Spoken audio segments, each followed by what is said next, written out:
Okay, let's see. Are we working? G'day everyone. I think we're live. Hopefully, is it working? Okay, let's see. There we go. Sweet. All right, cool. First time doing this on a Mac. All right.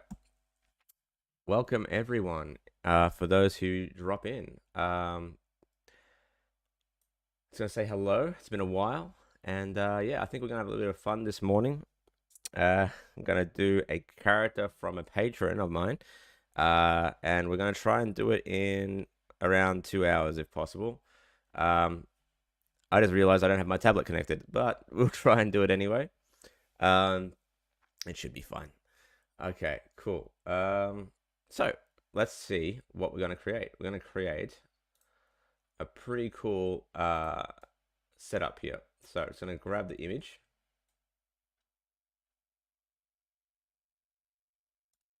And download that. I'm very ill prepared today, and I didn't realize, for one, that Mac doesn't offer multi-streaming, which sucks, at least by default. So I gotta figure out how to fix that. So sorry for those who are Twitch fans. YouTube only for today, and then I'll see if I can fix it for tomorrow. So the plan is to do 3 days a week, if I can. Anyway, let's go ahead and download the image.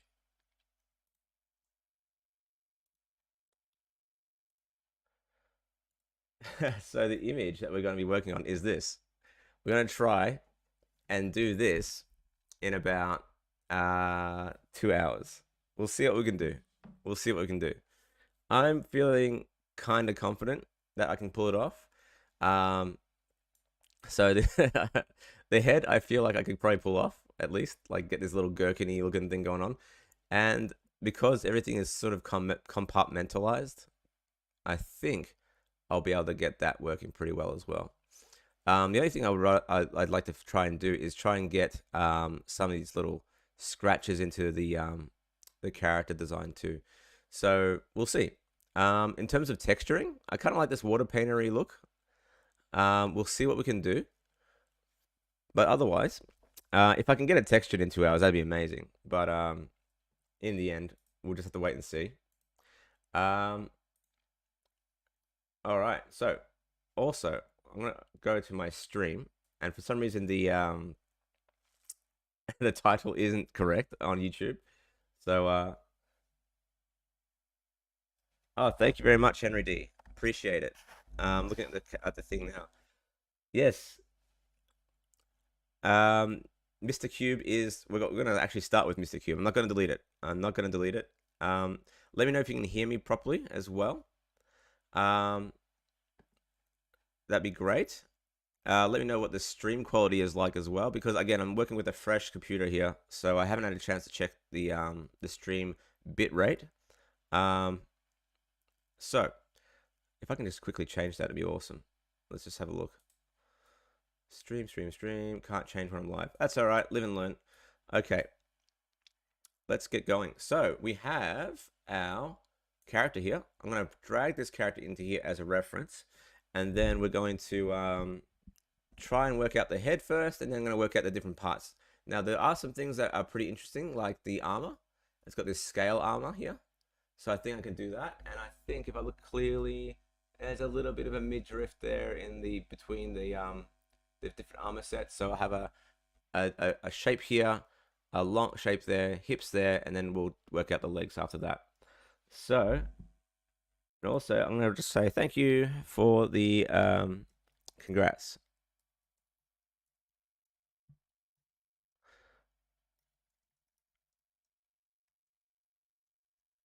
I'm going to reply as well.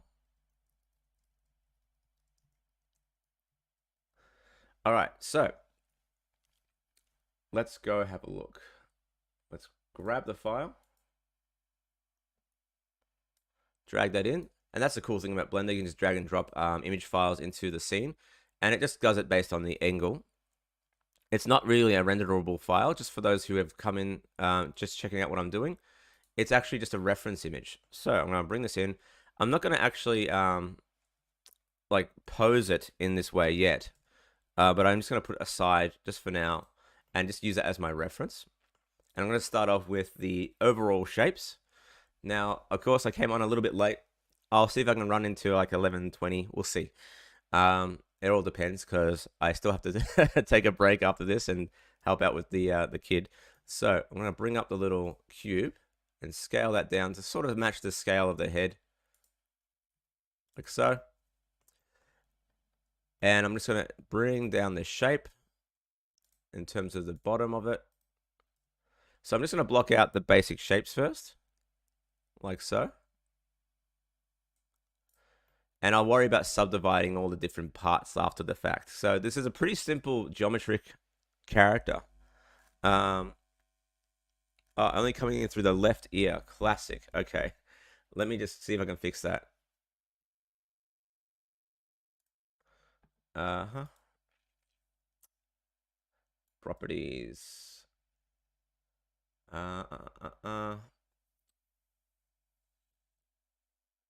Sorry, down mix to mono. Is that better? Hopefully that works. Hopefully that's a bit better. No sound. That's interesting. Oh, that's because I went to the sound settings just then. Is that better? We'll see how we go. I just changed the settings.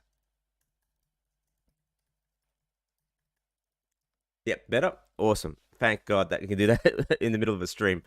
Okay. Sorry about all the technical hiccups. It's been a long time since I've done this. And of course, being on a Mac, it's a completely different ball game again, having to change all these settings. So, going back into it, we have our character here. I'm going to work on the head, and then I'm going to work on the shapes around the head. So, over here, I'm just going to make another cube, or maybe a round cube, actually. So if I'm going to go over to edit and turn on, if I go to mesh, type in mesh, extra objects, over here, I can now create what is called a round cube, which is like that. All right, so with the settings here under round cube, I'm going to change the radius just to give it a bit more of a blobby look, like that. I'm going to scale it up and let's bring it down to like that, flatten it out. And I will probably merge all these things together. Maybe, we'll see. But I'm just going to sort of work out the basic shapes first. Up at the top here, I'm going to apply the scale. And I'm going to actually grab the top here. And you see how it's like round on the top? It's like a gherkin. I'm just going to go ahead and bevel that. And increase the segments. And that should that should work out in the end. Also, it's got a bit of a lip that way. So I'm going to go ahead and scale that up a little bit there. I'm going to subdivide that and rotate that this way. And also, as I'm doing this, feel free to ask questions about anything, what I've been up to, because it's been a busy year for me, obviously. Anything about 3D or anything about just general stuff, feel free to ask away. I got some plans I want to talk about going forward as well, which is kind of cool and I'm pretty excited about. And yeah, feel free. Is the block its head? No, the block is this block is its head. This block is going to be its torso. Where the hell have I been?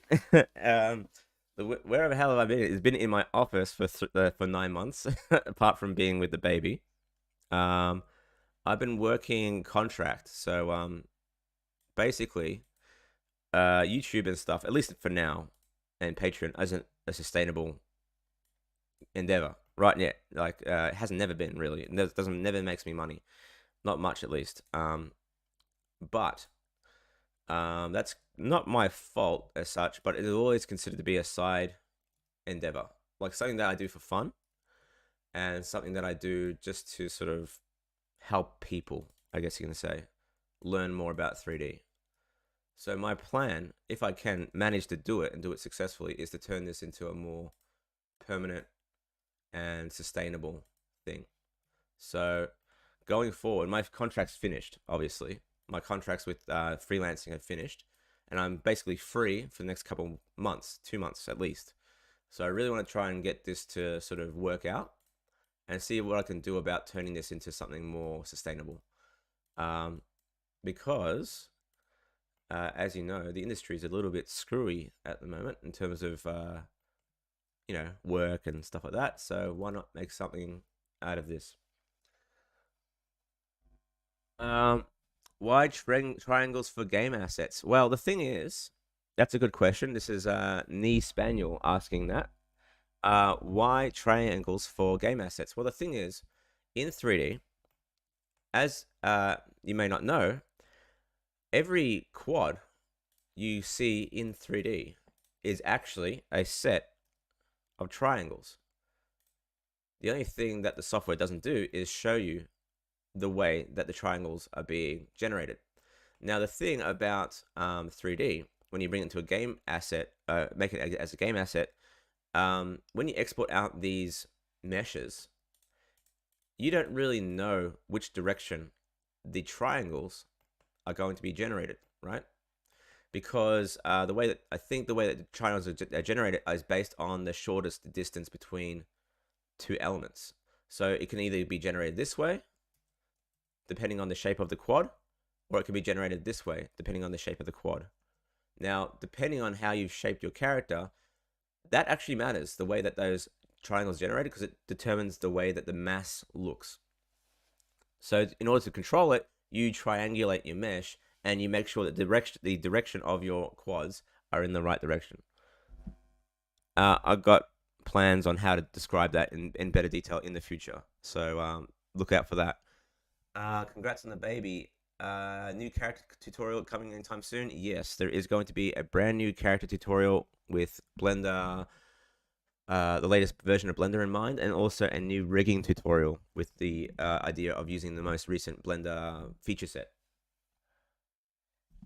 If I followed your course, how long would it take me to be good at making a character? Well, depending on how familiar you are with 3D, at least building assets, I'd say maybe a month to get a decent character out of it. If you like take time to look through it, yeah, maybe a month. If I followed your course, I said that one already. Henry D, why don't you make courses for people to buy? It seems like you have knowledge to do so, and you have the production knowledge. The reason being is partly I don't want to price out people who are just trying to learn. I could do it, but I have a better plan going forward. I'm planning it right now. It's to do live workshops. So whether that's going to be, I might do an online version, but the plan initially is to do an in-person live workshop with around 15 people. That will come at a price. And it'll be a week-long workshop, a high-intensity workshop on how to do characters in Blender.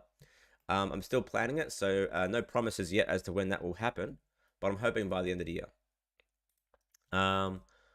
So I really want to get that going in the future. And then if that's successful, I might turn that into an online, maybe once every 2 months sort of workshop where, maybe 20 people can sign up and we do a week-long high-intensity workshop on how to do it.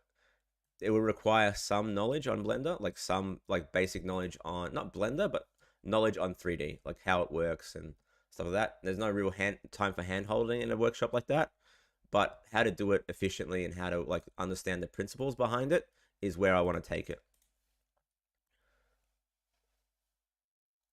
Is doing retopo quick? It depends on how comfortable you are with it. So if you are familiar with the sort of the principles of retopo, it can be pretty quick. If you are doing it for the first time, it will be painful and difficult. So yeah, that's also up to it's really up to you, I guess. How familiar you are with it. But again, knowing the principles will make it a lot easier. So let's do a quick little remesh. Not remesh, yeah, don't want to do that. Let's do a mirror for the legs and get those shapes going. So I'm going to grab this cylinder here. Also, thanks everyone for joining in. It's been awesome. It's great to see so many people pop on so early. Sorry if I don't see the chat on the screen very easily. Again, this is all very fresh again, using the Mac for the first time streaming. I'm going to try and find some apps that do it a little bit better than Streamlabs going forward. Maybe there's a Mac variant or something, I don't know, that of streaming that does it better. Do I have a tutorial on Retopo? I do it for the face. So the next character, I didn't realize I don't have this yet, is I'm planning on doing a character building tutorial on how to do a full sculpt and then a retopo on top. So look out for that. All right, so going forward, we have this shape here. Now the feet, I'm not going to do the feet just yet because they're boots. So they'll work really well on their own. But I will do the tentacles. I'll get those shapes in there first. So I'm going to go ahead and make a cylinder, I think. Rotate that. Sorry, I'm going to try and see the questions. Sorry, let's just have a look. Yeah, time zones are really difficult. It has to be live, I think, to make it work. Respect the workshop idea. How would it work with different time zones? So basically, it depends on how committed you are to trying to do the workshop. Unfortunately, in Australia, easy. If you're an Australian, you can do it. Obviously, if you're overseas, it's going to be a bit difficult. The other option would be to at least like sort of like show people the workshop as a recording, and then maybe sort of like a sort of bonus thing. So I'm not sure. It depends. Is this a base for sculpting? Correct. Yes, Suri Fox. This is a base for sculpting. I was gonna do it like with just in different chunks, but looking at the detail as it is right now, I thought maybe it'd be better off to just do it this way. So what I'm doing, I'm just gonna get the shapes in there first, and then I'm gonna sort of remesh this, and then sort of bring it all together after that. And then I'll do the armor for the skull and stuff separately. I might download an asset for the skull though, because I can't be bothered doing that. And I think I have a place where I can get the skull and then just sort of work out the horn myself. So that's the plan for that. Cool. So there we go. I think that would be good enough for the tentacle for now. And I'm also going to go ahead and scale the freezer transforms on that. And I'm going to go ahead and mirror that as well. Now you may notice the mirror is not working here because you also need to apply the rotation. So apply the rotation, and there we have it there.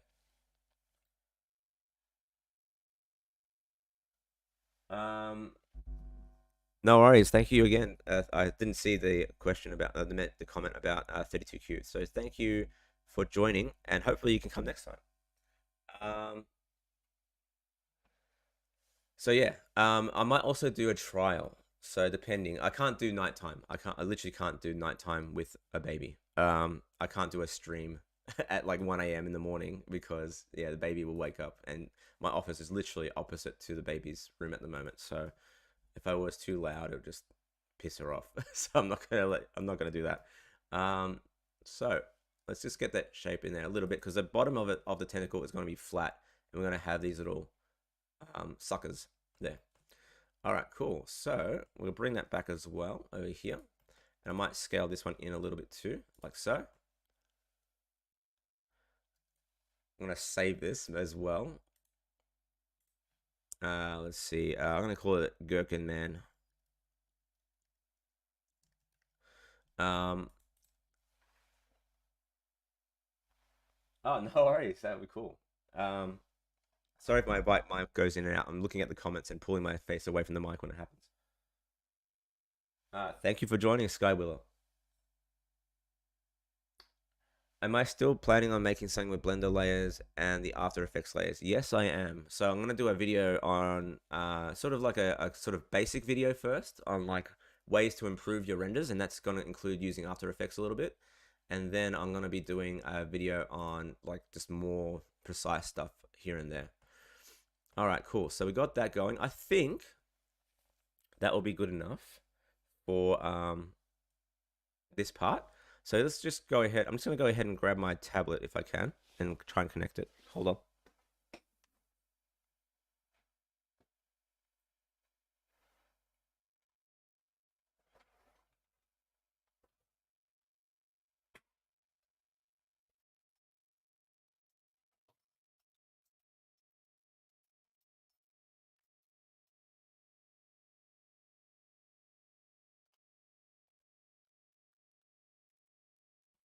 All right, so it's been a while since I've used this tablet. This is using the XP pen. So would I recommend Substance Painter for texturing? I want to start learning, but I don't know where to start. I would recommend if you want to start very basic, you could probably get away with using Blender.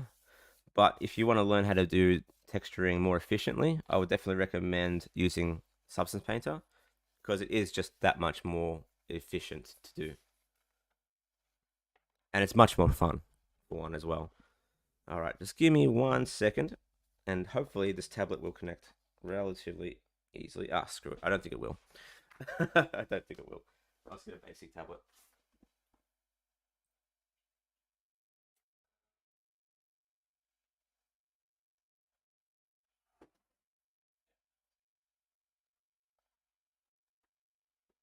Okay, just give me 1 moment.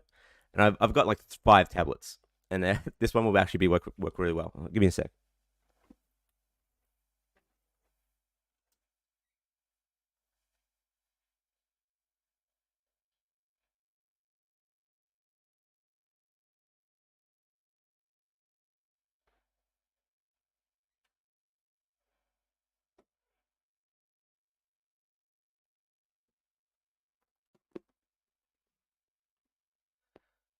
I'm learning Substance Painter right now, and it's amazing. Siri Fox. Yes, it is really amazing. And if I split this stream into 2, so maybe I'll do the body today, and I'll stream the texturing tomorrow.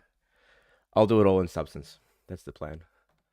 What do I think of the Super Skin add-on? I haven't heard about that one, so could you please enlighten me? I'd love to hear about it.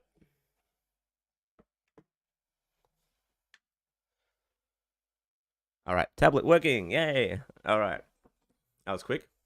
Just gotta choose my screen.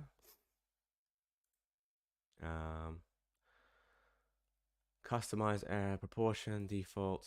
Let's just go with tablet. Customize active area. Screen. Let's see. Why aren't you letting me click? Let's just do that again.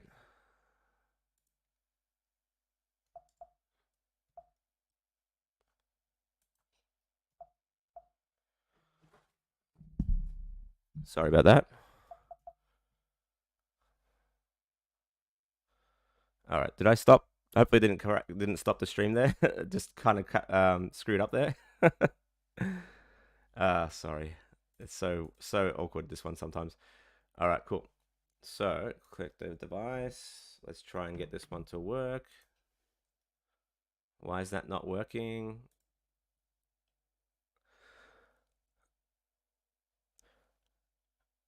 Oh, YouTube have to.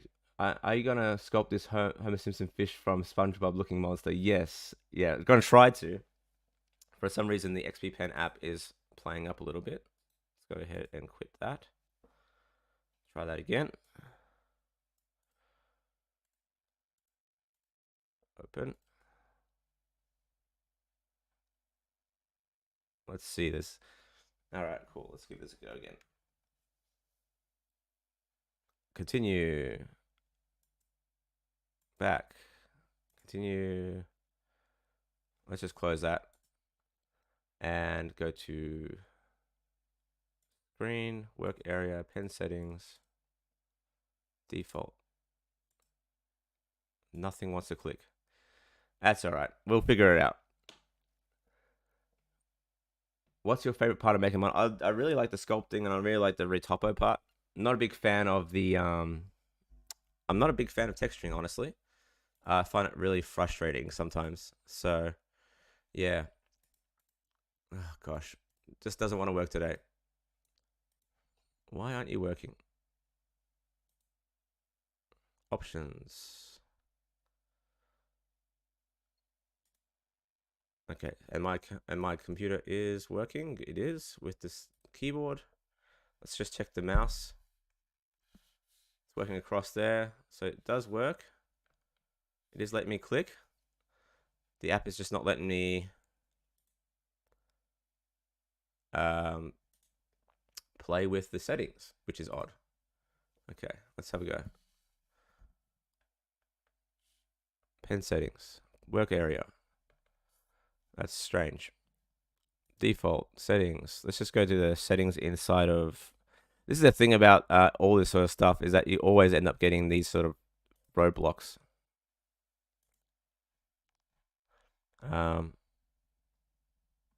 If this doesn't work, then I'll just have to do it by mouse.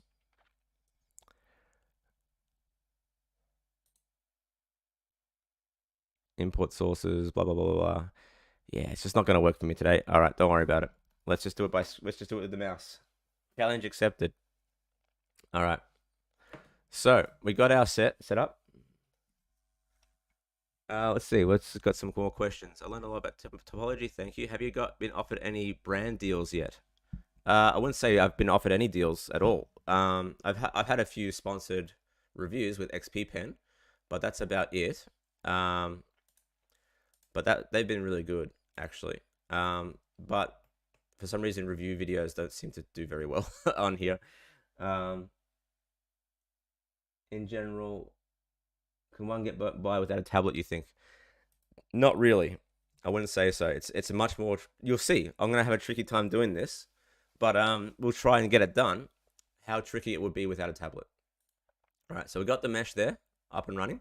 So let's go ahead and add a remesh. So I'm gonna join that all together. As you can see, it's all joined together. Now, the reason why the mesh looked pretty good at this voxel size is because the scale of this character is probably like 10 meters tall, 7 meters tall. So the voxel size is based on your metric size. So if I go ahead and apply the scale here, you'll notice that because I applied the scale, it's now voxelizing at 0.1 meters. So the detail is lesser. So I need to actually bring down the scale now to bring back some of that detail.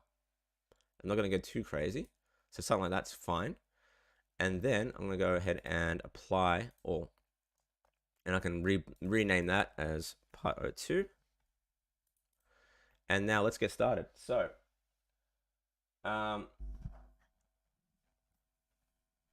get started with this, I'm just going to go straight into the sculpting tool set and then start to refine with a smooth brush. So just go to the sculpt mode. And let's go ahead and make a large brush, hold down shift, and I'm just going to go ahead and smooth that out. Now, with this in mind, I'm going to push on mirroring and just with a really broad brush. You can see it's pretty straightforward. Just going to soften out all those details. Make that more rounded. And you're going to probably hear a lot of clicking now. Can auto rig generate a rig for hair, limbs, etc.? Not really. Now hair in general in Blender is at the moment in a sort of crossroads. So I can't wait for you'll see in my next video, I'm actually going to be publishing that hopefully tonight, is the hair tools in Blender are now sort of transitioning away from the simulation set that is by default and moving into using geometry nodes and simulation nodes. Now, the problem with simulation nodes is that it doesn't support the hair just yet, which is a shame because you can't animate with it. You have to use some weird plugins that sort of jerry-rig the hair to work with mesh curves and stuff like that. So yeah, bit of a shame. But you know, there we go. Now you'll notice as well that I'm not really being so fussy here because it's a lot easier to sculpt stuff like monsters than it is to sculpt like full-on humanoid characters, because you don't have to adhere to any anatomical rules. So now I'm going to go ahead and just bulk up his arms a little bit.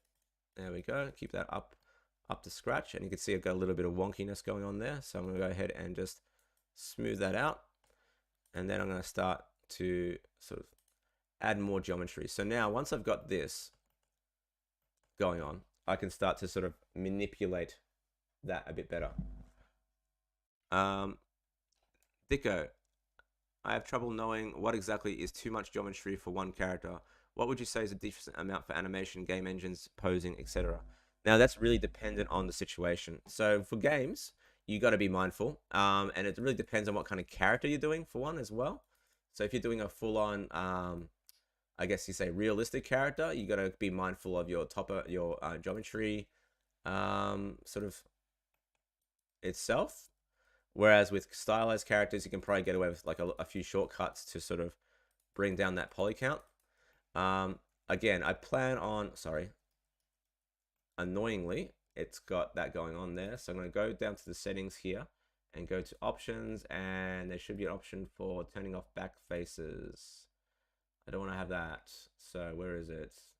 Stroke. Ignore back faces. Where are we? Fall off. Symmetry options. Where is it? Sorry, it's been a while. Advanced. Front faces only. There we go. I don't want to have this stupid brush go through the other side, so I'm just going to go ahead and do that. There we go. It's got a huge ass. All right, let's go ahead and make that a little bit smaller. There we go. Now this is just going to be a base anyway because it's going to be covered in armor.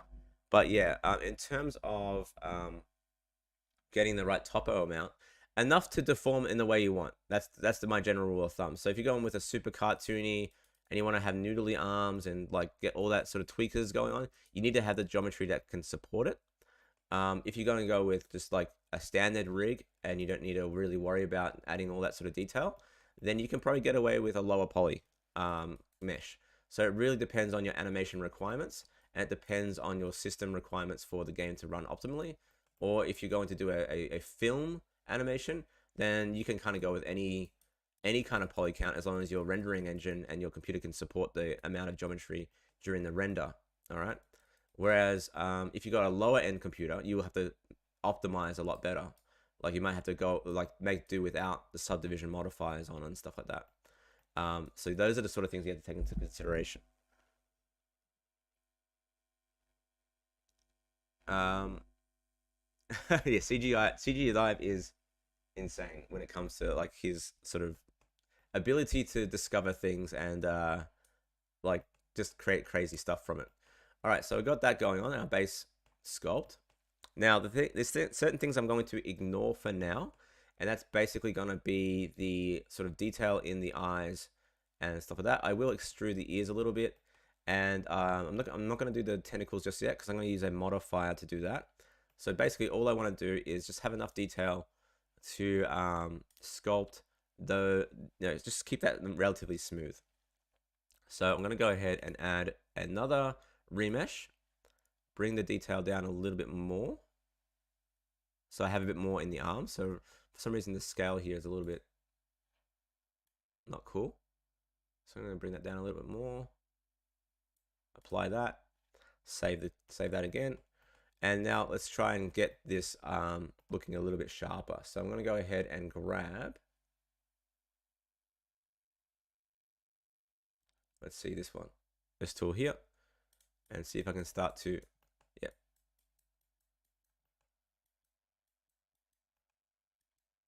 Sculpt out the neck a little bit better. So he has a bit of this one he's got a bit of a double chin going on there. So that actually could work for here, to be honest, for his mouth. So I'm going to actually bring the brush up a little bit here. And this is the other thing about using a sculpted brush, a tablet, is that without a tablet, you can't really scale the brush as you stroke. Whereas with a tablet, you can actually do that. So I'm going to get him a little bit of a chin there, get that little chin bit going on there. And you can see here that even now, the amount of geometry for the sculpt is a little bit limited, but I'll be right to work with it. For now, I will have to I might go ahead and save that. And then for the mouth, I'm going to go ahead and just use the Dyne Topo for now to generate geometry for me.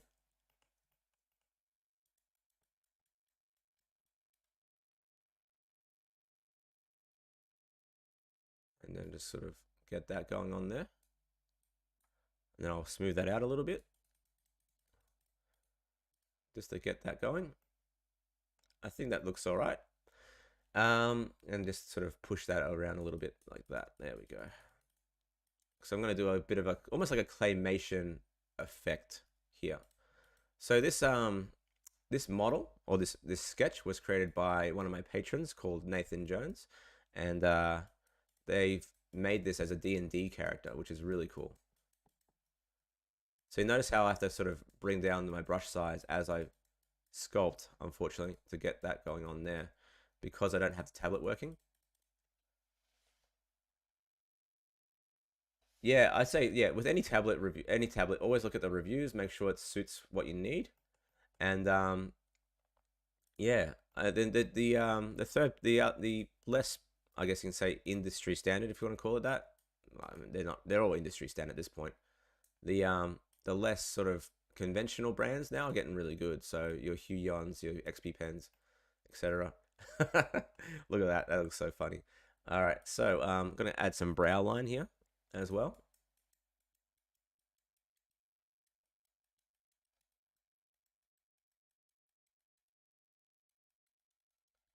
So I'm not actually sure whether or not I'm going to use a retopo tool for this to make my life far a bit easier because it's such a simple model, or I do it manually. So I'll probably do it manually. I think it won't take too long to do the head for one. I'm gonna get that gherkin head a little bit more sticking up. Might add a little bit more geometry there to get that sort of weird shape.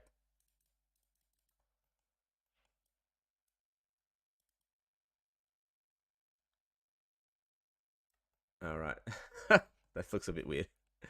I think the weirder the better in this case. I get would work out in the end. So yeah, that looks better. That looks better. That looks more like his character now. Now the eyes I want to kind of make a bit bigger. Let's see what the questions are. Sorry, let's pull those questions around. Do you think sculpting in Blender or ZBrush is better? I have no opinion on that actually because I'd assume that, like, I haven't used ZBrush that much honestly.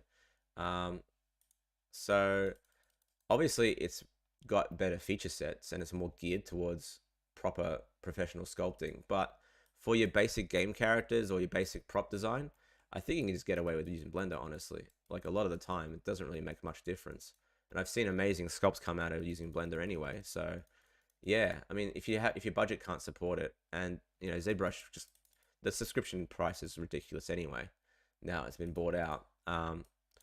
Yeah, it's hard to justify if you're just doing basic stuff like what I'm doing here. All right, cool. So I got that looks pretty cool.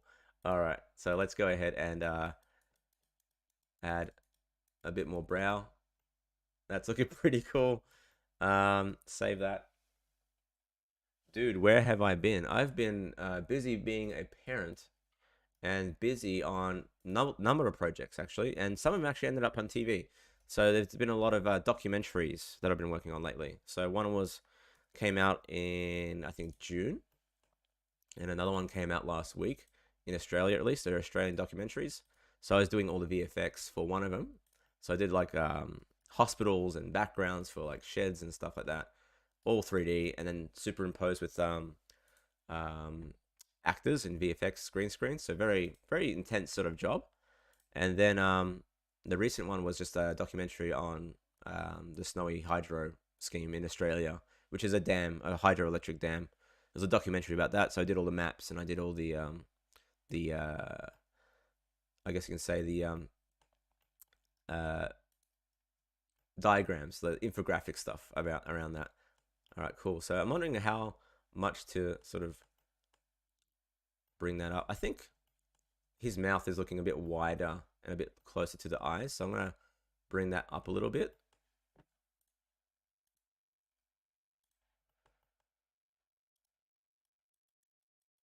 That looks a bit better, I think.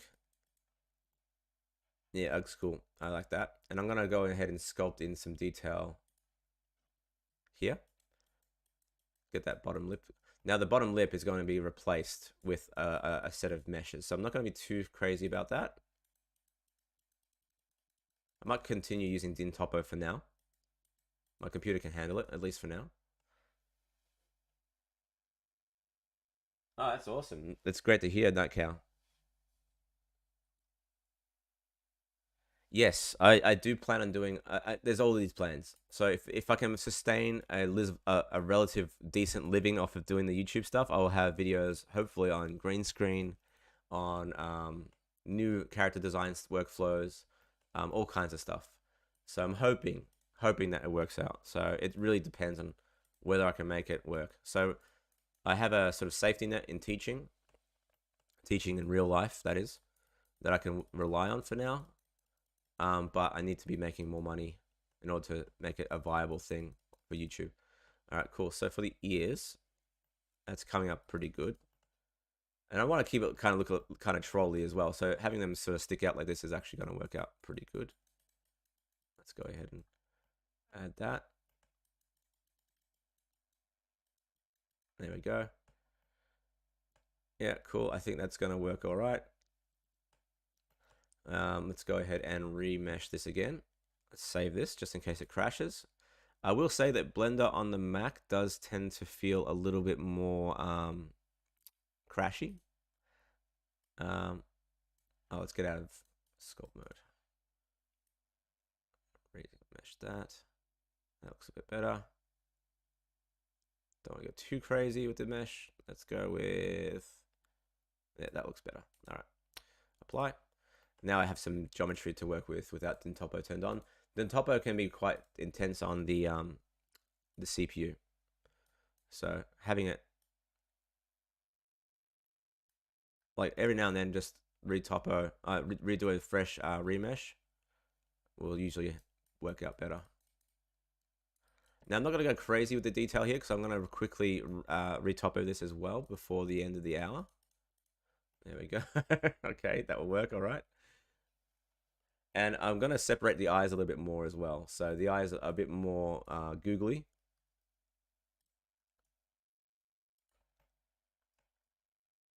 Yeah, that looks a bit better.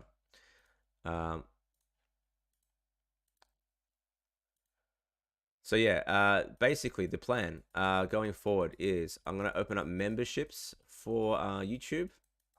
I don't have memberships yet for YouTube. And basically whenever I do a video, I'm going to offer up sort of like an uncut version, if I can, of the process that I work on for that particular video. So a lot of the videos I have to do on YouTube now kind of have to sit within that sort of 20 to 30 minute time frame. And sometimes if I want to get like the message across faster, I kind of have to time lapse it. So in those moments where I need a time lapse, I'll sort of offer a non-time lapse version as a members only thing. That looks better.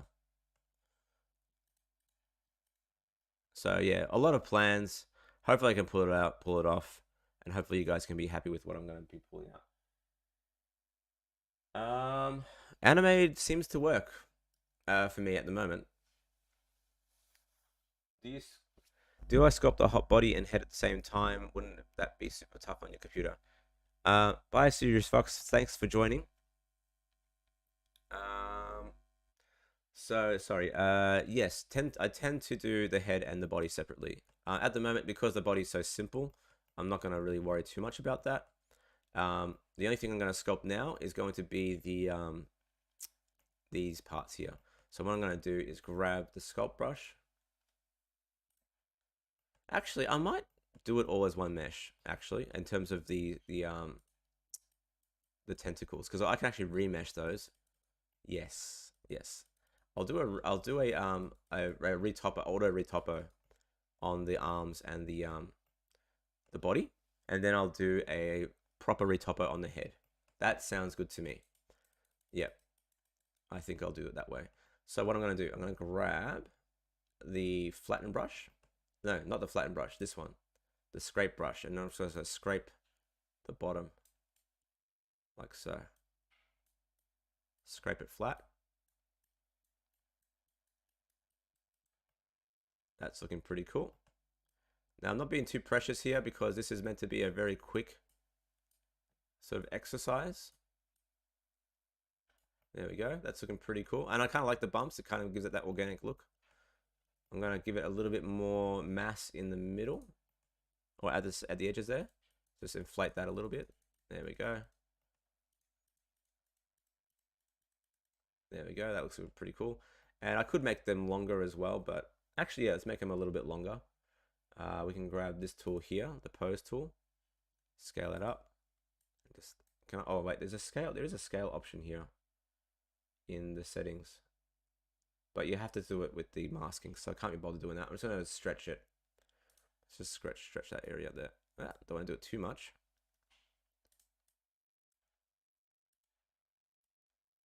Yeah, that will do fine. Let's go with that. There we go. That looks cool.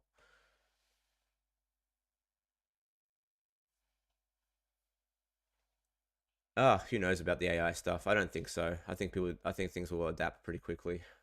Um, for the most part, AI will just remove the shit kicker jobs, which no one wants to do anyway. Like if there was an AI that does retopo, yeah, and does it well, better than the current versions that come out, then yeah, I'll fucking pay for that. I'll get that done that way. Cool. All right. Let's grab a little bit more geometry on this side as well. So here's the problem. See how I have this problem with creating the mesh. I can't control the scale of the brush. I always have to adapt the scale. That's the disadvantage of using a mouse here.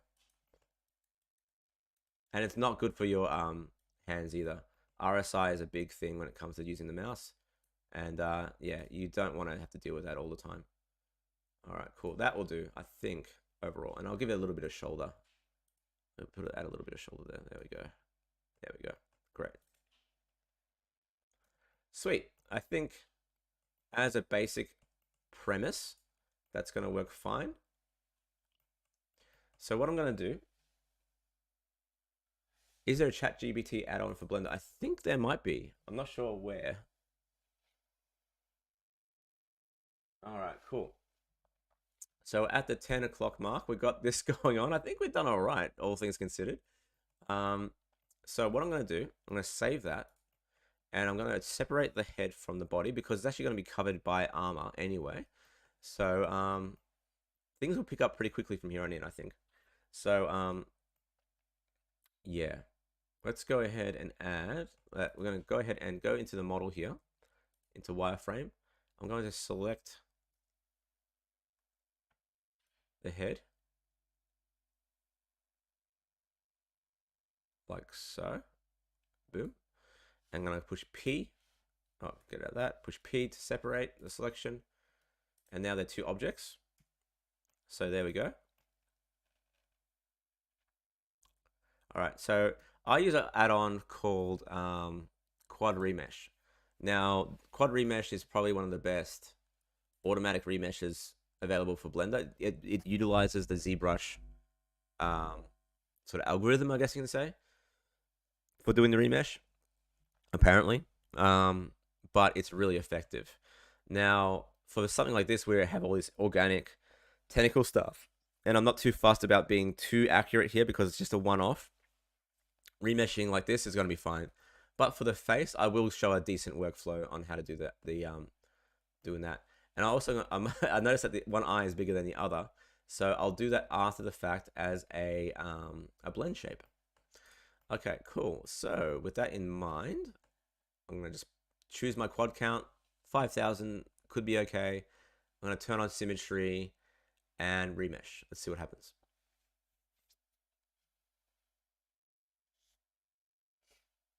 Okay, our remesh is done. Let's have a look and see how good it is. It came out pretty good.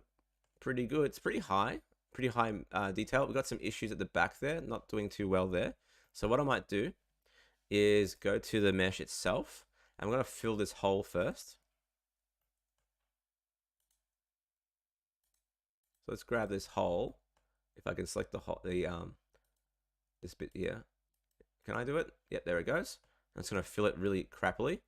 I'm going to go to my remesh again. Remesh that once more. Like so. Apply that. And then I'm going to go ahead and remesh and do the proper retopo now. And that looks a lot better. Check that out. And you can see here, this is actually a very decent remesh, which is awesome. You can see that the loops are nice and isolated. There's no spirals. So the actual result came out really well. So I'm very happy with that. I'm going to keep that. All right, cool. So for the head, let's just lock that off. And I'm going to go ahead and smooth shade that. That's looking pretty cool. Yeah, it's a good add-on, eh? and it's fast, and it's really cool. The only problem is that it costs a bit of money. So with that in mind, we got this going on.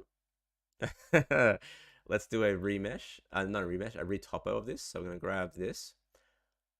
I'm going to turn off the selectability of that.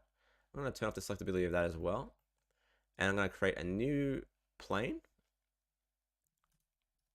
Bring that up, apply the location so I can mirror this properly, and I'm going to go to my tool set under edit. I'm going to use the auto mirror add-on to just mirror that, and now it's all ready to roll. And if I go to my settings here, you'll see that there's an option now for retopology, which is sick. So you can actually click on retopology, and I don't know if it snaps automatically. It doesn't, but I'm going to go ahead and turn on snapping now. Absolute, and I'm going to go to face project, or face nearest, and snap to align rotation to color to target, and I think that will be all right. Or face project should be fine. Project individual elements turned on, and then I'm going to start to retopo. So there we go. The only problem with the retopo function here is that it doesn't show the mirroring, unfortunately. The cool thing about this is that it sort of like eliminates the need to have X-ray turned on, or eliminates the need to have oh, thank you for the super chat, David. Really appreciate it. Yeah, the retopo, the quad remesh is a paid add-on. It's a really good paid add-on though, and it's definitely worth it. You can either get a subscription version or a one-off. I got the one-off, and yeah. So I'm gonna go ahead and just start to retopo the face. Now I don't even think I'm gonna rig this thing. I'm gonna rig it to a pose, but I'm not gonna rig it properly. So I'll just use a very basic rig for doing this. But there we go. We're going to go ahead and get the face in there.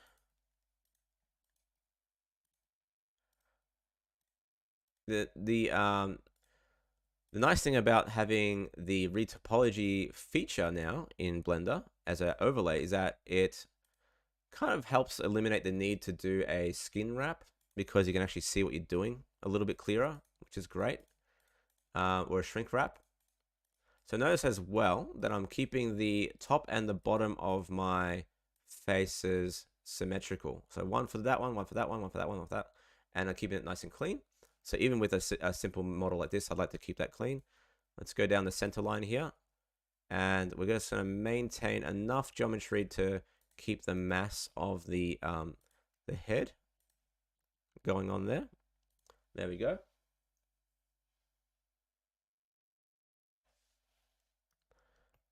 All right, cool. For this part here with the chin, what I'm going to do is do a sort of a crease. So I'm going to go ahead and just crease that, and then I'm going to create a bunch of faces like so.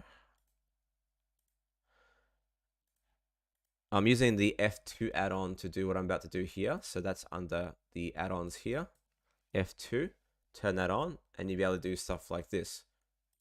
F, F, F, F, F, and then it's nice and filled. This is why I don't really use the this one here. Sorry, no, there's a tool set here. I don't really use the polybuild tool set because I find it faster to just use the F2 add-on and then do it myself.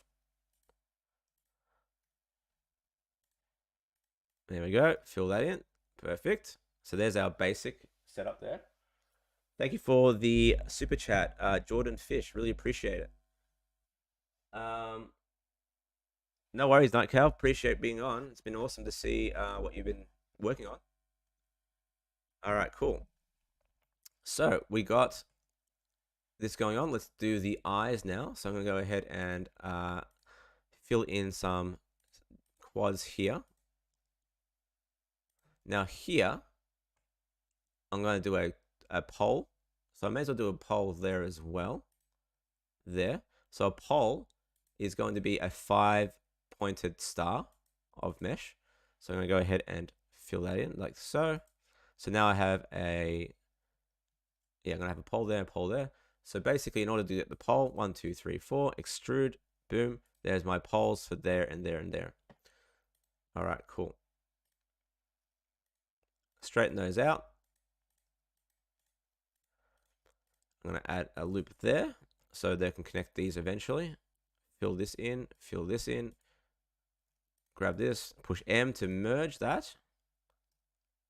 So I'm working on getting this, at least the model done within 2 hours. So on my second hour now. So I've got 50 minutes to get this done. It is really worth $2,200 if you're doing it professionally. So if you're working professionally and you need to get something remeshed really quick, yes, it is. It's very much worth it. If you're doing this for fun and you're learning, not worth it. Okay.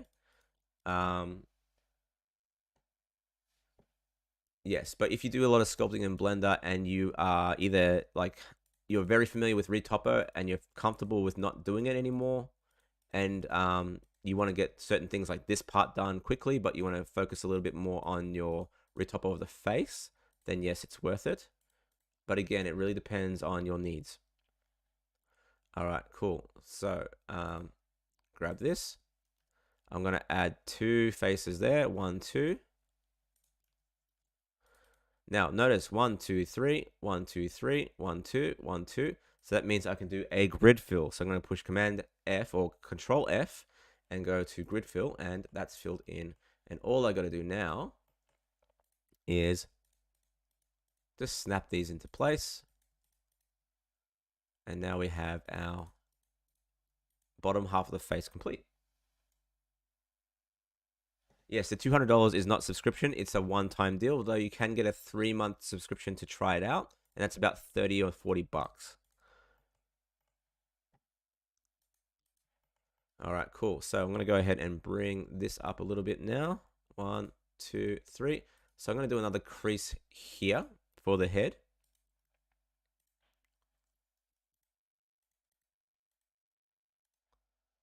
And I'll worry about that later. I'm going to quickly just box out the eye. 1, 2, 3, 4, 5. Let's see. Do I want to do a sort of mask-like effect? I could. Yeah, let's do it. I got some nice cheek going on there, so let's go ahead and do a little mask effect. So when I say eye mask effect, I mean like an eye mask effect where the loop will go around the head. This is completely optional in a way, especially for a simple model like this, but let's go ahead and do that.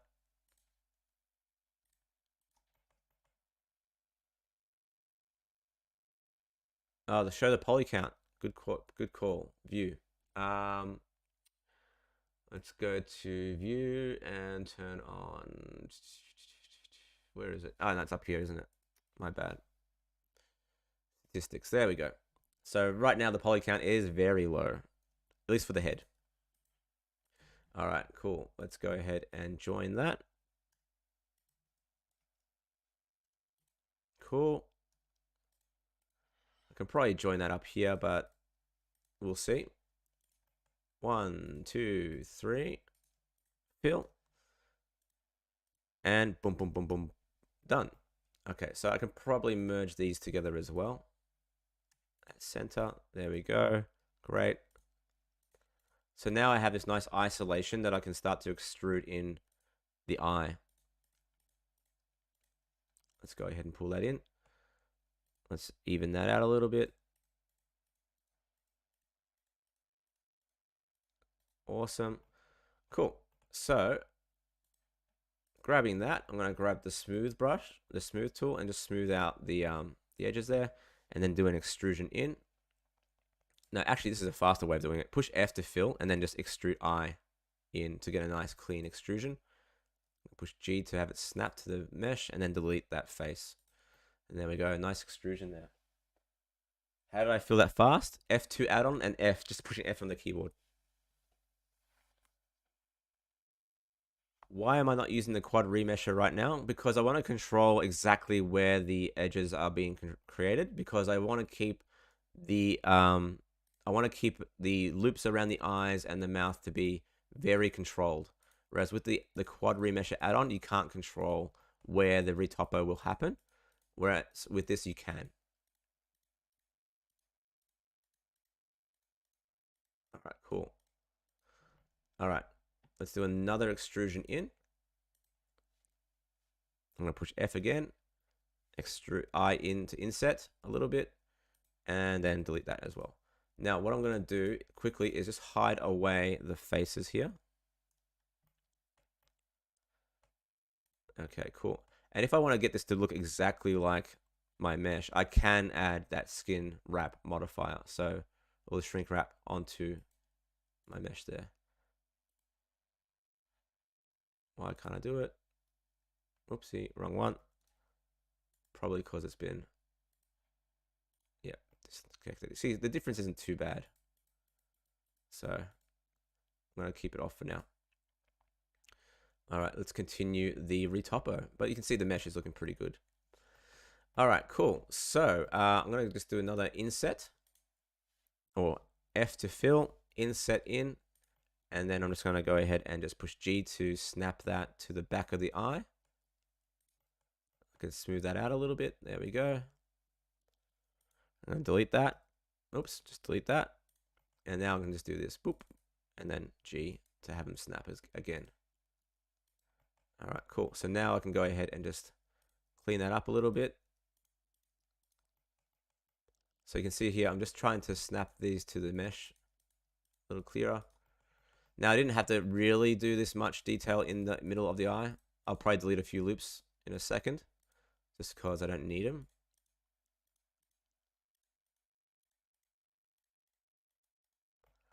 And there we go.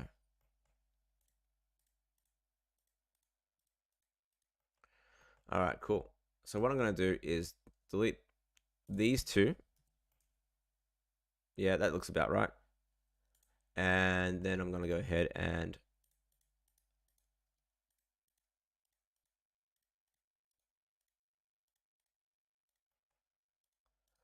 do this. Just clean that up a little bit. Just redistribute those edges a little bit. And I could probably bring back one loop, I reckon. I'll bring back one loop, just to keep the structure there. All right, cool. There we go. Awesome. If I want to see this a bit more accurately, I can see how that's going, like so. All right. Cool. So we got most of the face retopoed.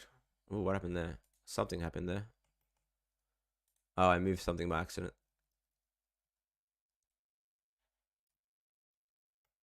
Ooh, that was weird. Don't want to do that. All right, cool. We'll clean that up again. For some reason it did that. I'm not sure why. I must have clicked something by accident. There we go. That looks better. When it comes to animation, Maya has everything you can need and more. Blender will still have to catch up. That is true. That is true. Have you recommended a downloadable? I got a video coming for you, pew pew pew, in about 5 hours, 5 or 6 hours. Yes, I do, and I'm gonna keep it a secret until then. So just so you can click on that video. But no, to be honest, it's pretty simple. Recommended base mesh. You can actually download one from the Blender website right now for free. And I'm going to be talking about how that works and a little video on how to turn that base mesh into your own character. Yeah, that's going to come out today. So keep an eye out for that. Do you think it's worth being a solo artist working on your own short film or animate for a studio for films you may not care much about? Well, you need to make money. So the studio option is the money maker, and then you do the short films for fun, unless you find a way to monetize like a crowdsourcing thing. Otherwise, it's not very viable. As you can see with the view count on my last short film, not many views, all things considered. All right, cool. So we got that working. Let's get the rest of the head working. And then we can continue on to the rest of the body. So 1, 2, 3. So I'll have to sort of, ooh, that could work. So I'm actually just problem solving as I go along. So what I might do is actually get this whole face shape to come along for the ride all the way around the face. And then join it with this part here. Yes. So this is all circumstantial. The way I'm doing the retopo here is circumstantial. So depends on what you need or what you want to try. But ultimately, there we go. So I got 1, 2, 3, 4, 5. So I'm going to subdivide this edge. 1, 2, 3, 4, 5. I think that will work. 1, 2, 3, 4, 5. 1, 2, 3, 4, 5. Yep, perfect. So now, oh yeah, now I can just go boop, boop, boop, boop, boop. 1, 2, 3, 4, 5. Missing an edge there, so subdivide that. F. Oh, what did I do there? Okay, so what I want to do is this one to this one, and there's 2 missing edges there, so I need to subdivide that twice. And there we go. Perfect. So now that I got that there, what I'm going to do is just quickly go ahead and smooth that out. So I can just redistribute those a little bit cleanly. And then just quickly clean that up like so.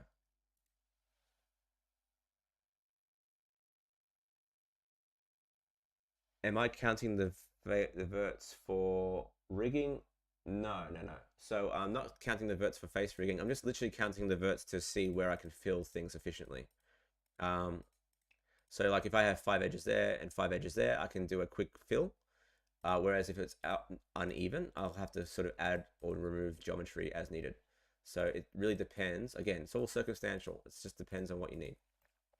Okay, cool. So the face is done. Let's get the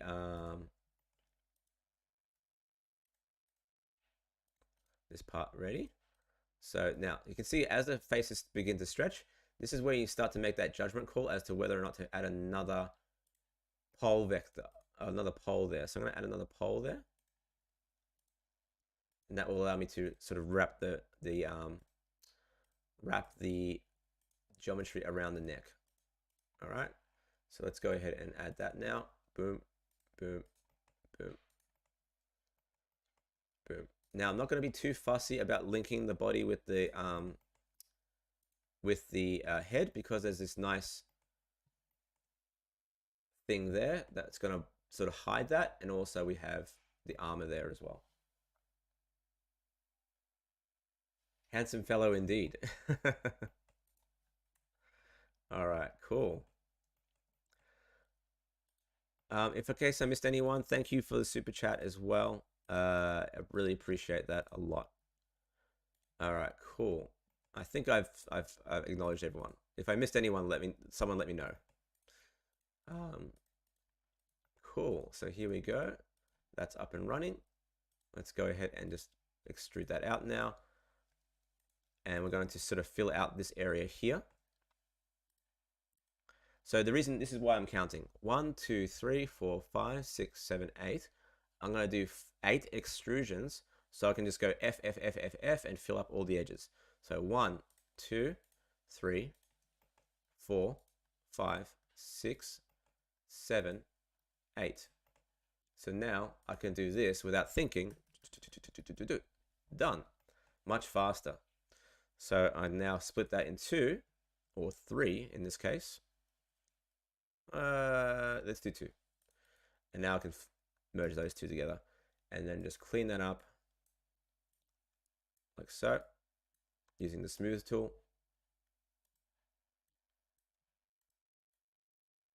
And we've got ourselves a smooth out mesh. So obviously this is not going to get done in 2 hours, but we can get the body retopoed, and I think I can get the armor details in there as well. In this part, the heads here, I'm going to get from Megascans. All right, cool. So let's get these edges up there now working. Like so. Now, I would be tempted. Now that I got this area sort of sorted, I could do a combination remesh. So what I mean by that is that I can remesh the rest of the head. Actually, I might just split those together. I can remesh the rest of the head using the auto remesher, and then sort of delete the part that I've already done, and then sort of merge them, because I can't be bothered doing the ears. So this is where the idea of paying for their plugin comes in handy. So I've done this. All right, let's hide that away just for now. Actually, I might give it another color. Add a material. Give this a color. There we go. Our remesh is there. And if you go to look, I can turn on in front so you can see the remesh that I've done, the retopo. Now, let's go ahead and do a remesh of this. And I'm going to bring down the total that I want. So you can see here under quad remesh, I can set my quad count. I'm going to bring that down to, let's try 500. And see what happens. Keep the symmetry turned on. And let's do a remesh. Oh, not bad. That almost links up perfectly. That is a very good coincidence. All right, let's hide that away. Holy shit. Okay, this actually did a really good job of the remesh. Better than I thought. Much better than I thought. So if I did this as a remesh, yeah, you could. As a remesh, that came out way better than I thought. Way better. But there are some issues. You can see here that the geometry here on the face is a little bit low. And we have this issue of the loops not working there. That's why I did it manually. All right. So that being said, that's a pretty good result. But I'm not going to use it. I'm going to use it for one thing and one thing only, to do my retopper of the ears and the retopper of the head. So what I'm going to do is I'm going to turn off that for now. Let's turn off the retopology for now. I'm going to delete this part of the face. And notice here as well, you get these artifacts as well. These are pretty disgusting artifacts, which we don't want. And notice how we start to get this weird stuff going on here as well. So I'm going to go ahead and turn on auto mirror for that as well. Go to edit, auto mirror, to auto mirror that. So now that's been mirrored. I'm going to go ahead and delete this area of the face, because I just want the ears and the back of the head. All right, because I've already done that. Delete that, faces. I'm going to delete the back of that looks disgusting. I'm going to go ahead and remove that as well. So this is what I mean by, like, the retopo, auto retopo isn't perfect. So now we have that. We have our plane. And now we have both of these together, like so, that I can actually probably go ahead and just merge them together somehow. I'm going to go ahead and delete a few more faces before I add that. Let's go ahead and delete those. Cool. So now I have a nice clean sort of setup there. I'm going to go ahead and merge this to this, join. And then I'm going to remove this material here. No, wrong one. Remove this material. So they're all one material. And now you can see we can start to sort of clean this up a little bit. Yeah, it's a nice little trick. So continuing on the cleanup, let's go ahead and just remove these ones here. And now we have a nice clean mesh there. Let's bring these forward like so. With soft select turned on, I want to turn on connected only. Don't want to affect the whole mesh, just enough to separate that. So there we go there, looking cool. And we got our original mesh there. Let's turn off the front in front for now and turn on retopo again.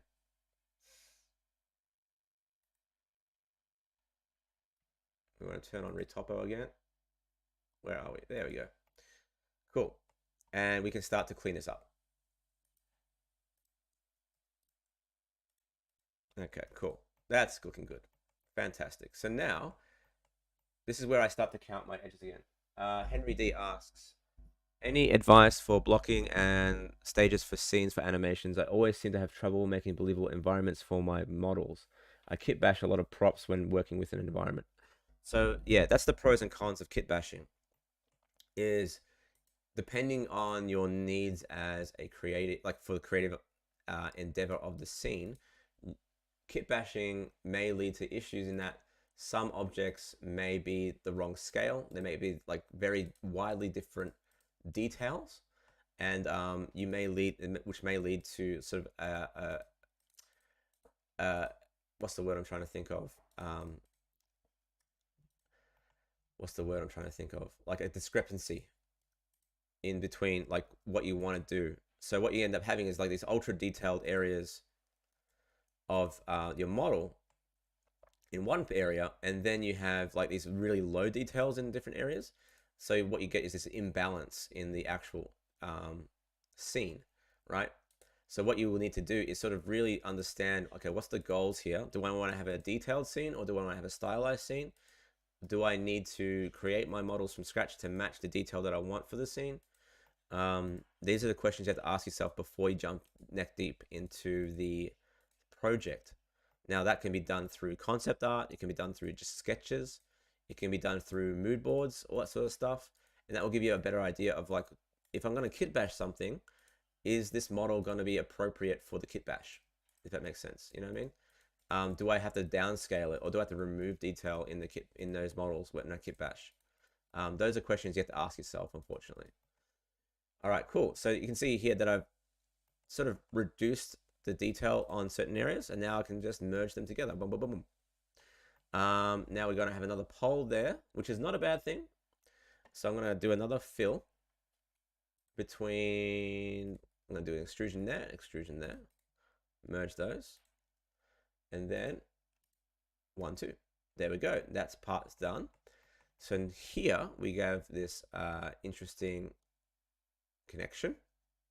So I'm going to go ahead and merge it there. So let's count them actually. This is why counting is important. 1, 2, 3, 4, 5. And I expect that to be a pole there. 1, 2, 3, 4, 5, 6, 7. A lot more detail there. So I can probably get away with adding some extra detail there. And here in the ear, because that's going to just wrap around the head. Oh, that looks ugly. Turn off. I'm going to turn that off. Wrap around here and here, because it terminates at the back of the head. It's not going to go down the body. So now I'm going to go ahead and fill that. 1, 2, 3, 4. Ooh, that's looking kind of crappy. I don't want to stretch those a little bit, so I'm going to start from there and see what I can do here. So just to make sure that they're looking clean. Okay. I'll add a loop there. Okay. And that's looking better. Yes, I can get away with that because I'm going to smooth that out in the end. Okay, cool. All right, so with that in mind, let's go ahead and merge those. Yeah, retopo can be quick if you know what you're doing. And it can be fun, and it can be also therapeutic, I guess you can say. So because I added the verts there, and now I have this detail here, I don't need it. I don't need to have those loops there anymore. So it's about experimenting. That being said, there is a little bit less detail here that I can probably add here and here to sort of work with that in mind. But I am going to delete this edge here.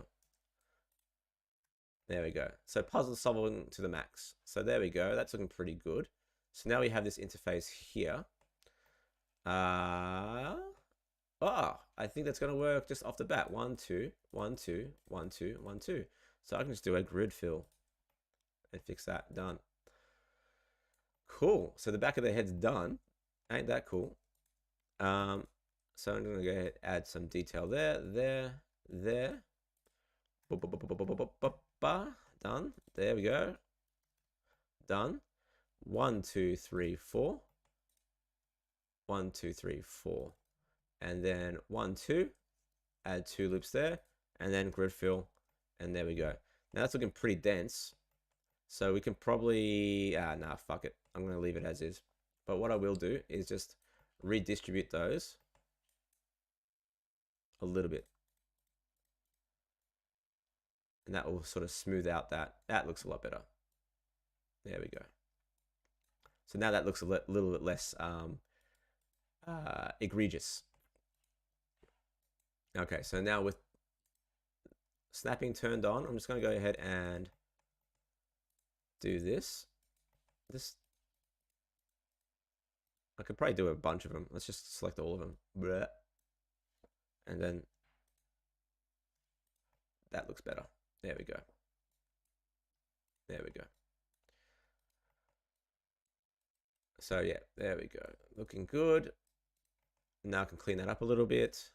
1, 2, and you can see it's looking a little bit wide there with the geometry. So I'm just going to redistribute that a little bit. But this is very animation friendly.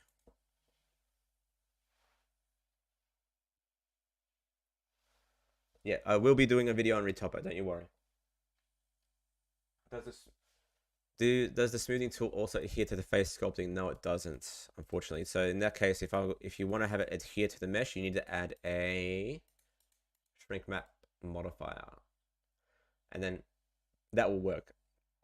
So shrink wrap modifier with the base mesh will help you be able to sort of do this and have it stick to the mesh a little bit better.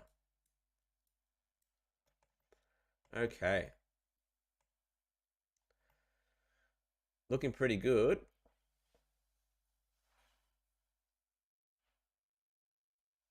Yeah, you can do that as well. You can relax it along the existing mesh. Okay.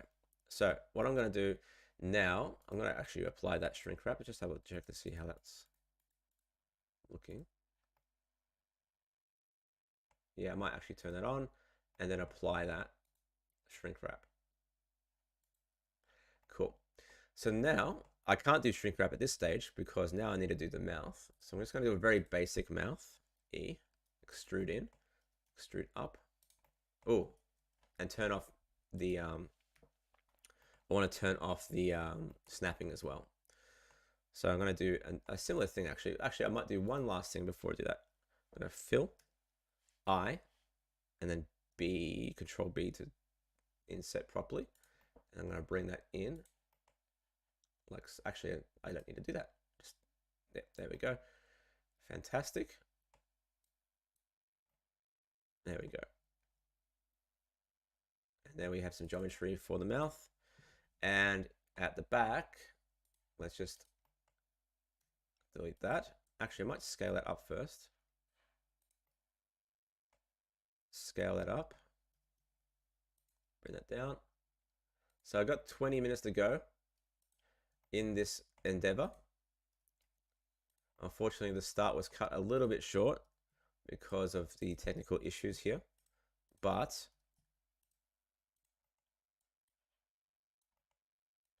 we got some pretty good results here so far. Thank you, Alpha, for the compliments. Really appreciate it. Yes. Also, look out for a new character building tutorial series as well. So I plan on pulling that out over the next few months and weeks. So we can get some really cool new stuff going on as well. Because it's been a while, and I think it's worthwhile talking about some of Blender's new features as well. All right, cool. Bringing that down.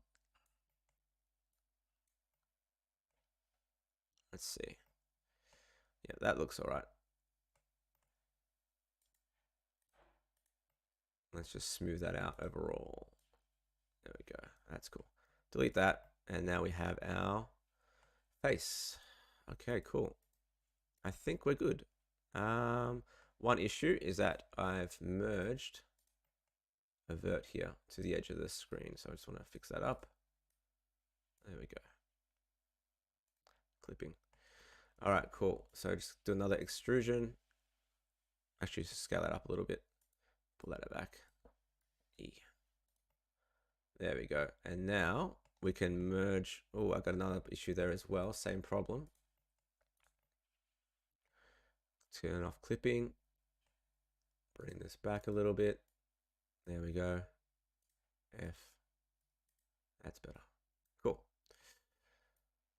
So I'm doing a mouth bag basically for this. I don't need to do a mouth bag because again, this is a very simple character, but just for the sake of the stream, I thought I'd do it. 1, 2, 3.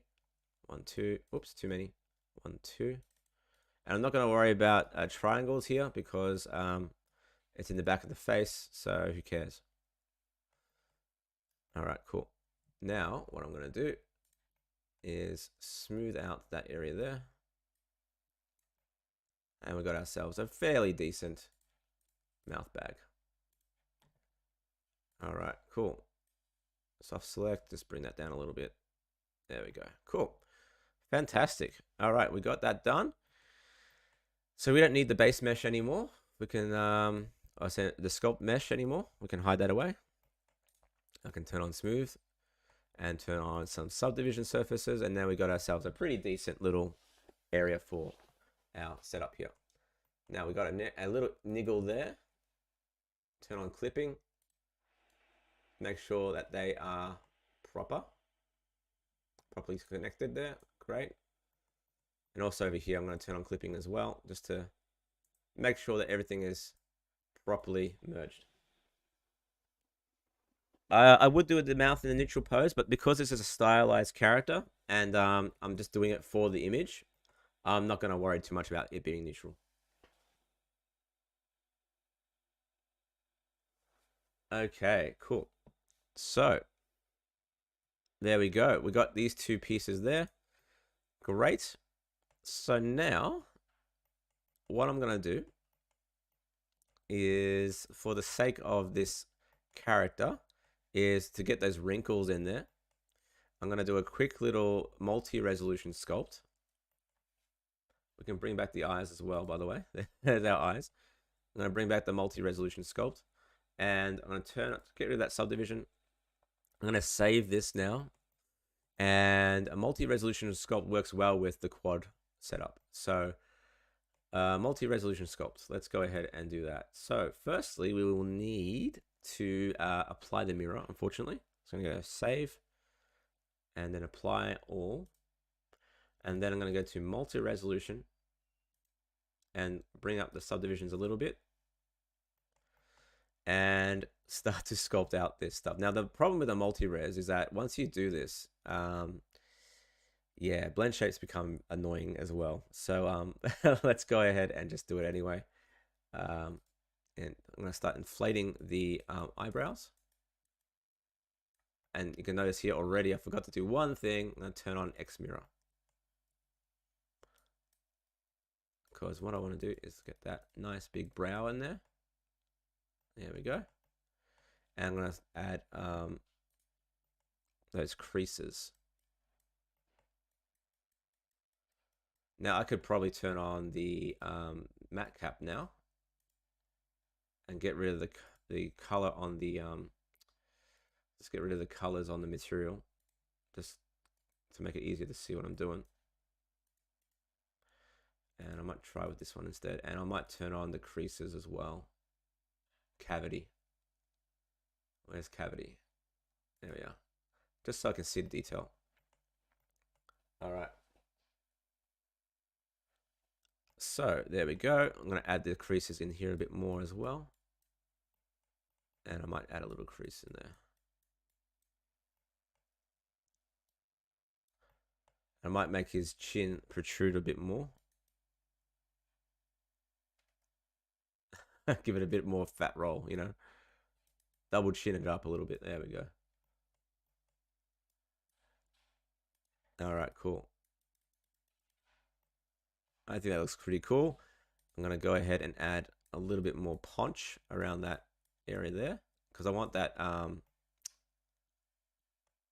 I want to have the necklace sort of stick there as well. All right, cool. So what I'm going to do here, I might increase the subdivision a little bit more. And I'm going to start to sculpt out the ears a little bit. And again, this is why having a tablet would come in real handy to get this sort of detail going in, looking a bit better.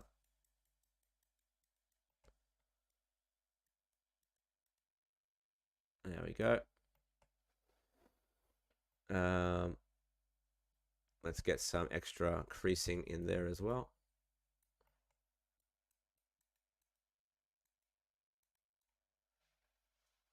No worries, Siri Fox. Thanks for joining.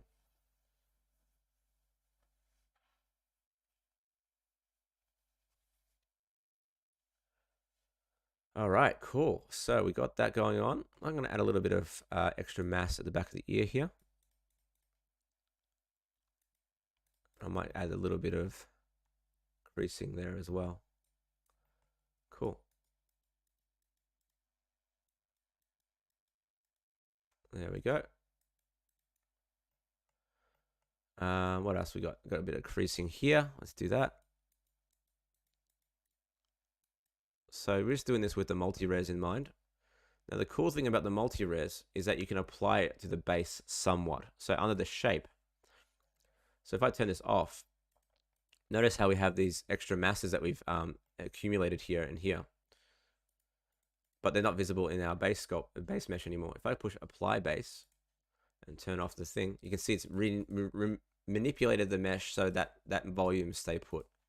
So that's really cool. Cool. So we got that going on. I'm going to add a little bit more of a crease here now.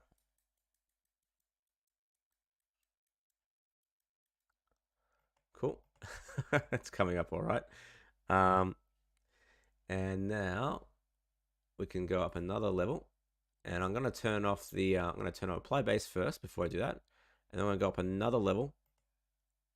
And I'm going to start to, I'm going to add a little neck crease as well there. I'm going to add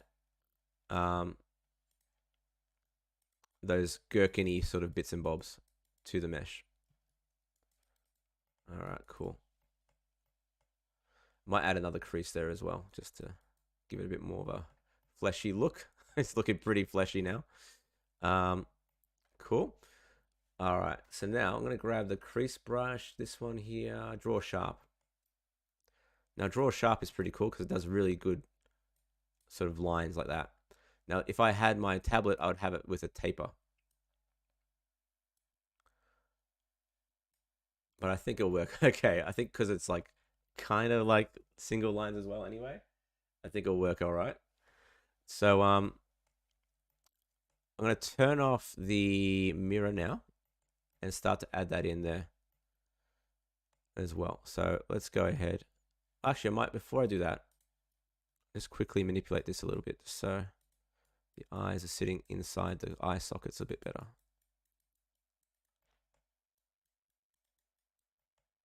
There we go. That looks cool. All right. Let's add our gherkin-y lines to this thing now.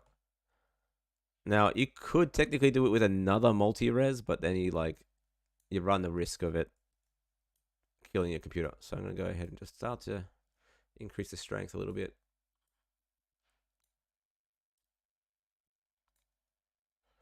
And I could do it with the crease brush as well. That could come up pretty good. That will probably look up a little bit better. Let's increase their strength there.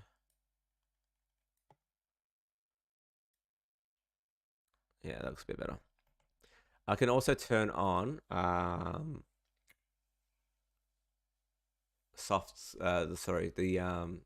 stabilized stroke, and that will help me sort of keep the line looking kind of clean. But it does affect the radius, so I'm going to bring that down. Yeah, that looks a bit too strong. Bring down the strength. Yeah, that looks better.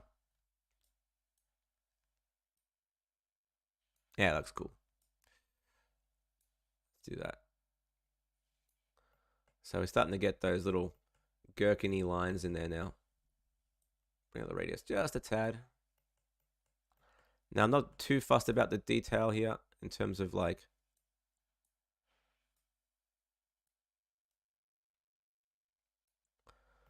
where they're all going to go, where the lines start and where they end.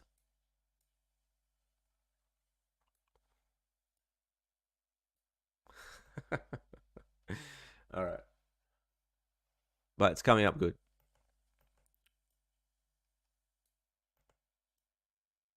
The stroke is affected by your proximity to the like with the camera, by the way.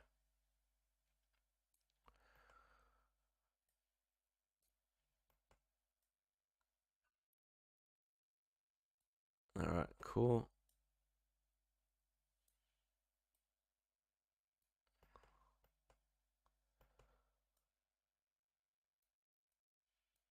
So for the lips, I'm actually going to create another mesh for that. So I'm not too fussed about where these lines intersect.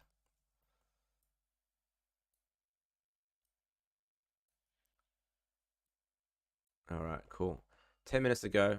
Obviously, didn't get the whole character done, but that's okay. We can continue on tomorrow.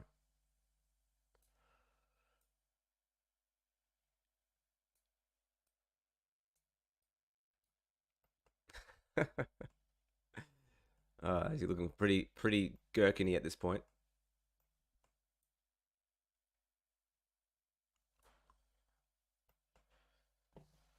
All right, cool. So let's get that up and running. There we go. So the other details that will come, they will come from texturing. So stuff like the different colors of green and the sort of other like sort of rougher textures, they'll come from the sculpt. No, not the sculpt. The texturing process.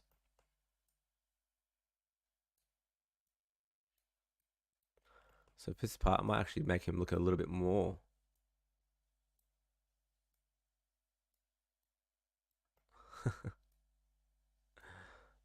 shriveled, if that makes sense. Oh, that's looking a bit too strong there. Let's go. That's better. I might do a few extra runs on top of some parts. There we go.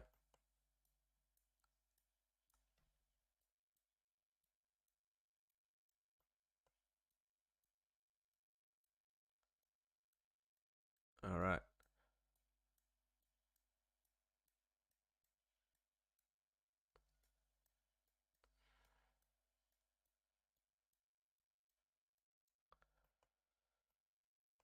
That's looking pretty cool.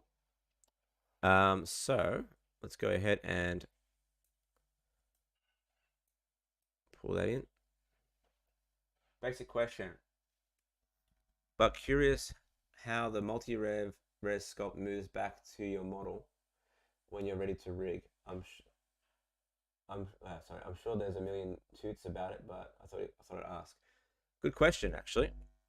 So the multi-res can be turned off and on like a subdivision modifier for animation. So if you're going to animate a character, you can turn it off or on, and to save performance when you're animating, and then when it comes to render, it can render at the full res. The other option is to, which is what I'm going to do tomorrow, is you can bake down the detail into a texture and then apply it as a texture. So that's what I'm going to do tomorrow when I go to texture this character. So that will save on performance, but also maintain the detail. So that's what you would normally do with, say, a game character sculpt or something like that, you know. So yeah, I hope that answers your question. Because what you can do is basically save this out either through Substance Painter or through Blender as a displacement map.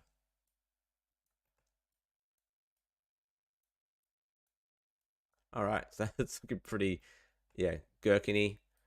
Might have to smooth out those areas there a little bit. There we go.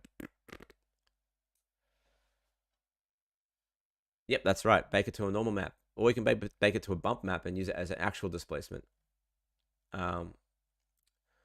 Let's just quickly get the back done.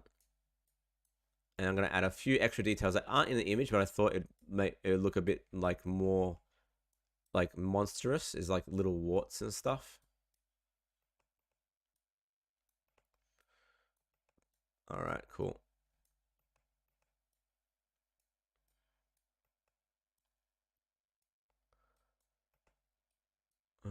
There we go. Again, if I was doing this for like a full-on job, I'd probably be a bit more precise, depending on the topic or whatever I was working on. But in this case, if it's just for fun, I can do whatever I want. That's the fun thing about doing these sort of side things. Good morning. All right, cool. So I've got those little warty bits. So what I might do is just with a very soft brush, I might go ahead and just smooth them out just a little bit to just make them look a little bit more integrated into the scene. And if I turn off the crevices under the cavity, you can see that's the actual outcome. So that's looking pretty good. All right. So what I'm going to do is add a few little warts here and there, just for fun. So use the blob tool for that.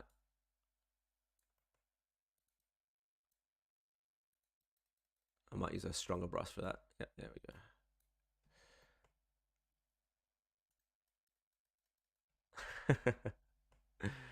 All right, good stuff. So the other option, instead of like scaling up your brush up and down all the time, is to just literally like move closer to the camera.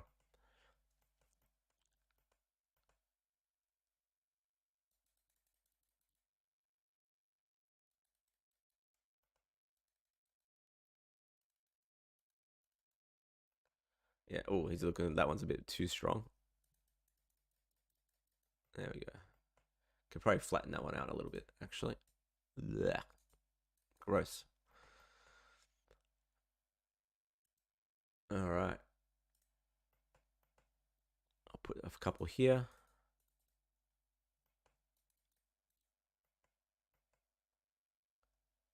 Put a big one there on his neck.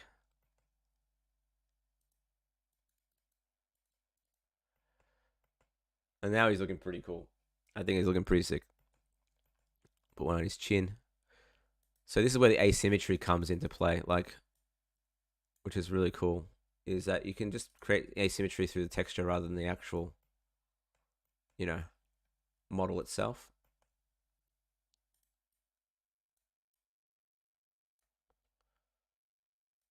I'll put a few random ones on his ear. There we go.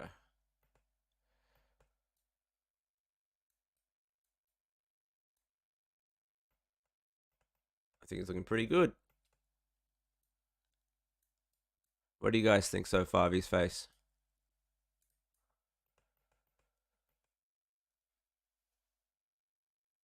Yeah, exactly right.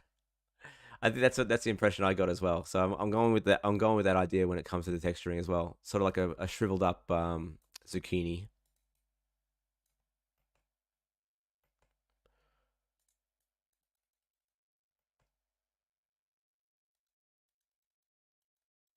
All right, cool. Oh, I gotta have one on the top of the head. You gotta have one on top of the head. Oops, wrong tool. Now already after 2 hours of just clicking, my wrist is already killing itself. Like I already feel it in my wrist. So this is why having a tablet is really important. So tomorrow I'll have the tablet ready to roll. That looks cool. All right, cool. So let's just do a little bit more there. And a little bit more there. Cool. So we got our head done. That's looking pretty sick. And you can see the detail's not showing because the level viewport is set to 2 when you're out of sculpt mode. But that looks pretty cool. He looks like me. Gosh. Don't be so mean to yourself. All right. So I'm going to go to front view. And I'm going to quickly add the lips because the lips are this weird thing here. So here's a little trick. I'm going to create a circle, an empty circle. I'm going to bring down the mesh amount to 16, I think. I'm going to rotate that 90 degrees. I'm going to bring that down, bring it over here, like so.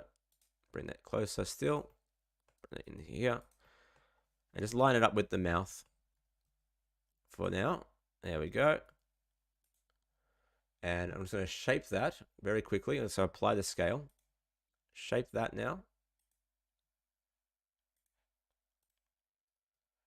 And I might actually use mirroring to that. And I'm going to turn on my mirroring there. Oh, sorry, snapping. And I'm just going to line that up. And now I'm going to use the skin modifier.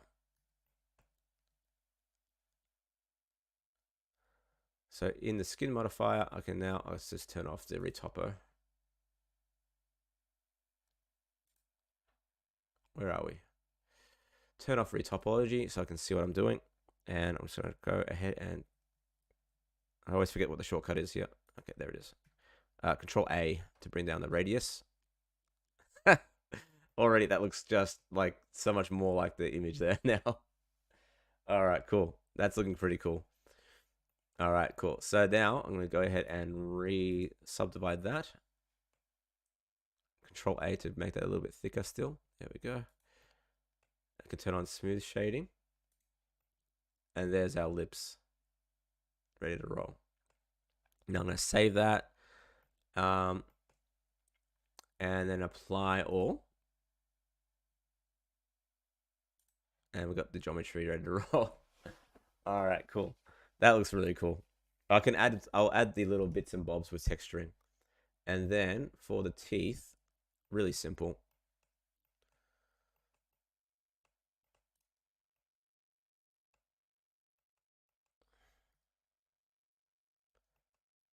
We're going to add a mesh, just a little cube.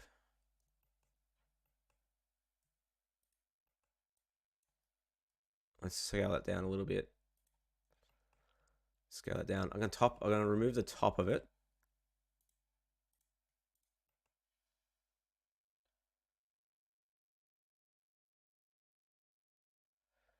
Yeah, I think the thing is like with geonodes is that it's the long-term goal is to make sure that everything kind of works within that framework. So the modifier stack will kind of, I think, evolve into being part of the geonode setup, which makes sense to me because it's much more I guess you can say efficient way of doing things once you get the hang of it. So I'm actually looking forward to that. So yeah, what I want is armature nodes. I just want armature nodes, honestly. All right, cool. So let's have a look and see. Oh, I really screwed that one up. Did I screw that up? Let's see. No, not yet. Good. All right, let's just turn off our snapping, of course, and get those shapes in there.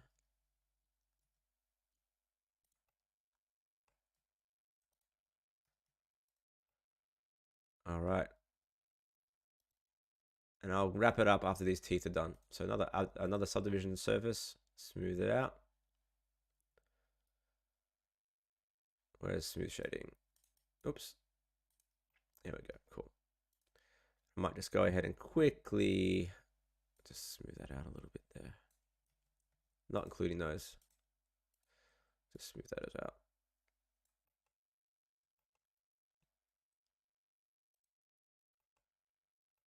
Ooh, did I triangulate? I wonder why.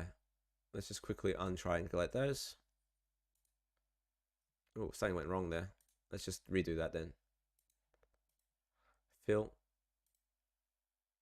That's weird. Why are you triangulating? That's weird. Anyway, that will do just as is. And then just, whoops. Bring those into place. Scale it down a little bit. There we go.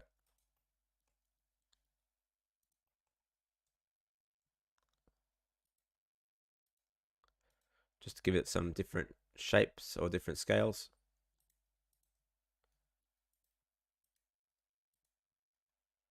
A little asymmetry there.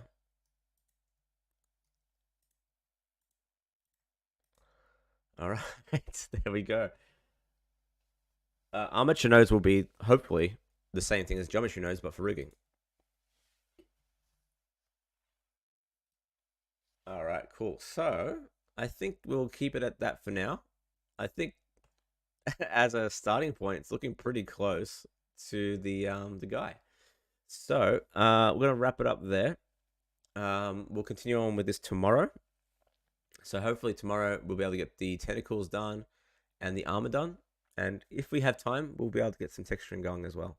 I might do a few extra bits here off stream, like the collar and yeah, some things I might get done just so I can like talk about the texturing side a bit more tomorrow. But yeah, or I might just finish the whole thing. I don't know. Let me know. Okay, cool. So we're gonna wrap it up there. Thank you for watching. Thank you for the super chats, everyone. That's been awesome. Sorry about the glitches at the start. Hopefully tomorrow this will also be streaming on Twitch and on YouTube. We'll see what happens. Otherwise YouTube all the way. But yeah, if I'm going to be, yeah, of course. Yeah, it will be the same time. So Monday, Tuesday, and Wednesday, 9 a.m. to 11 a.m. Australian Eastern Standard Time. Join in. It will be awesome. But always 9 a.m. It will always be 9 a.m. And that's the only time I can do it. So thanks for watching. Again, it's been awesome. Love the chats. Love the questions. And yeah, I'll catch you guys in the next video. Cheers. Also, look out for tonight's one that comes out tonight. So I'll have a new video out tonight on using base meshes for character creation. So I'll see you guys soon. Cheers.